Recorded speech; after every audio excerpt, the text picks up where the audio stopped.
شروع کرتا ہوں اللہ تعالیٰ کے بابرکت نام سے جو بڑا مہربان اور نہایت رحم کرنے والا ہے۔ دوستو، نمرود بڑے تنتنے کا بادشاہ تھا۔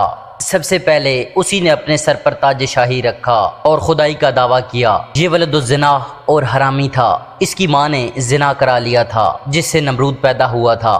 کیونکہ نمرود کی ماں کا شوہر نامرد تھا، اس لیے نمرود کی ماں کو یہ خطرہ پیدا ہو گیا تھا کہ سلطنت کا کوئی وارث پیدا نہ ہوگا تو بادشاہت ختم ہو جائے گی۔ لیکن یہ حرامی لڑکا بڑا ہو کر دنیوی لحاظ سے بہت اقبال مند ہوا اور بہت بڑا بادشاہ بن گیا۔ مشہور ہے کہ پوری دنیا کی بادشاہی صرف 4 ہی شخصوں کو ملی، جن میں سے 2 مومن تھے اور 2 کافر۔ حضرت سلیمان علیہ السلام اور حضرت ذوالقرنین تو صاحبان ایمان تھے، اور نمرود اور بخت نصر یہ دونوں کافر تھے۔ نمرود نے اپنی سلطنت بھر میں یہ قانون نافذ کر دیا تھا کہ اس نے خوراک کی تمام چیزوں کو اپنی تحویل میں لے لیا تھا۔ یہ صرف انہی لوگوں کو خوراک کا سامان دیا کرتا تھا جو لوگ اس کی خدائی کو تسلیم کرتے تھے۔ چنانچہ ایک مرتبہ حضرت ابراہیم علیہ السلام اس کے دربار میں غلہ لینے گئے تو اس خبیث نے کہا، پہلے تم مجھ کو اپنا خدا تسلیم کرو، جبھی میں تم کو غلہ دوں گا۔ جب ابراہیم علیہ السلام نے بڑے دربار میں علل اعلان فرما دیا کہ تو جھوٹا ہے اور میں صرف ایک خدا کا پرستار ہوں جو وحدہ لا شریک ہے،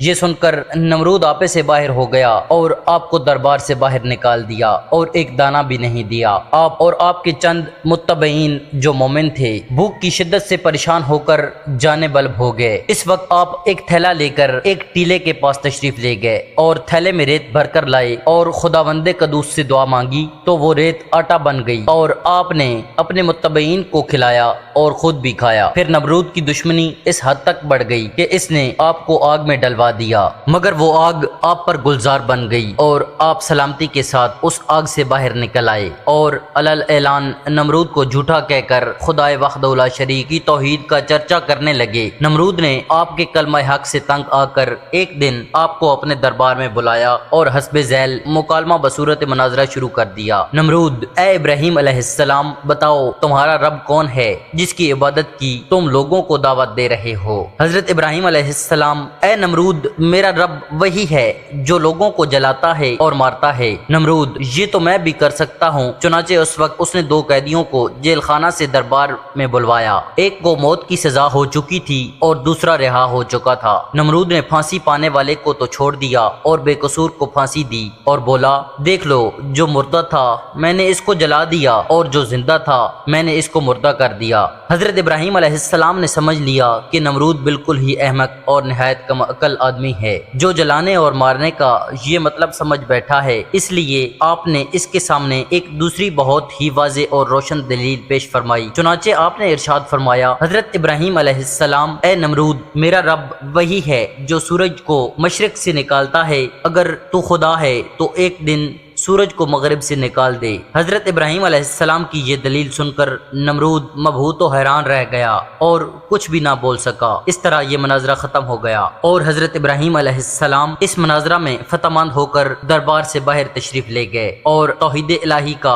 واعظ علل اعلان فرمانا شروع کر دیا۔ قرآن مجید نے اس مناظرہ کی رویداد ان لفظوں میں بیان فرمائی ہے، اے محبوب، کیا آپ نے نہ دیکھا اس شخص کو جس نے ابراہیم علیہ السلام سے ان کے رب کے بارے میں اس گھمنڈ پر جھگڑا کیا کہ اللہ تعالیٰ نے اس کو بادشاہی دی، جبکہ ابراہیم علیہ السلام نے کہا، میرا رب وہی ہے جو جلاتا اور مارتا ہے۔ وہ بولا، میں جلاتا اور مارتا ہوں۔ ابراہیم علیہ السلام نے فرمایا، اللہ سورج کو مشرق سے لاتا ہے، تو اس کو مغرب سے لے آ۔ تو ہوش اڑ گئے کافر کے اور اللہ ظالموں کو راہ نہیں دکھاتا۔ اللہ کی مدد بہرحال آتی ہے۔ اس واقعہ سے چند اسباق کی روشنی ملتی ہے۔ حضرت ابراہیم علیہ السلام خداوند تعالیٰ کی توحید کے اعلان پر پہاڑ کی طرح قائم رہے، نہ نمرود کی بے شمار فوجوں سے خائف ہوئے، نہ اس کے ظلم و جبر سے مرعوب ہوئے، بلکہ جب اس ظالم نے آپ کو آگ کے شعلوں میں ڈلوا دیا، اس وقت بھی آپ کے پائے عزم و استقلال میں بال برابر لغزش نہیں ہوئی اور آپ برابر نعرہ توحید بلند کرتے رہے۔ پھر اس بے رحم نے آپ پر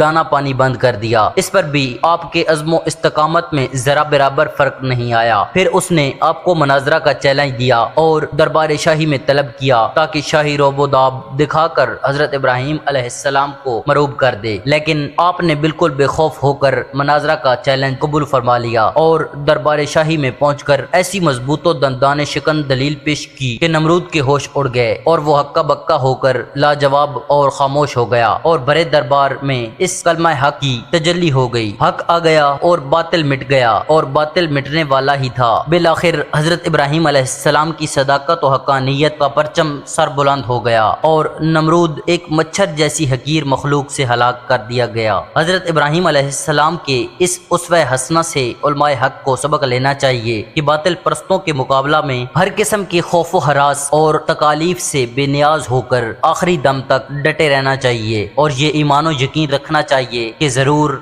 ضرور نصرت خداوندی ہماری امداد و دستگیری فرمائے گی، اور بالآخر باطل پرستوں کے مقابلہ میں ہم ہی فتح مند ہوں گے، اور باطل پرست یقیناً خائب و خاسر ہو کر ہلاک و برباد ہو جائیں گے۔ یہ ایمان و عقیدہ مضبوطی کے ساتھ رکھنا چاہیے کہ اللہ تعالی ہم حق پرستوں کو غیب سے روزی کا سامان دے گا، کیونکہ ظالم نمرود نے جب حضرت ابراہیم علیہ السلام کو غلہ دینا بند کر دیا اور ملک بھر میں ان کو کہیں سے ایک دانہ بھی نہیں ملا، تو اللہ تعالیٰ نے ریت اور مٹی کو ان کے لیے آٹا بنا دیا، اور اسلام کے اس عقیدہ کی حقانیت کا سورج چمک اٹھا۔ اس میں کوئی شک نہیں کہ یقیناً روزی دینے والا اللہ ہی ہے جو بڑی مضبوط طاقت اور قدرت والا ہے۔ بہرحال حضرت ابراہیم علیہ السلام کا طرز فکر و عمل اور آپ کا یہ اسوہ تمام حق پرست عالموں کے لیے چراغ راہ ہے، اور حقیقت یہ ہے کہ آپ کے اسوہ حسنہ پر عمل کرنے والے ضرور کامیابی سے ہمکنار ہوں گے۔ یہ وہ تابندہ حقیقت ہے جو آفتاب عالم تاب سے بھی زیادہ تابناک اور روشن ہے۔ سبحان اللہ، اس قدر حقیقت افروز ہے یہ شعر۔ آج بھی ہو جو ابراہیم کا ایمان پیدا، آگ کر سکتی ہے انداز گلستان پیدا۔ دوستو، آپ کو یہ آج کی ویڈیو اچھی لگی ہو تو ہمارے چینل کو سبسکرائب کریں اور ویڈیو کو لائک کریں۔ شکریہ۔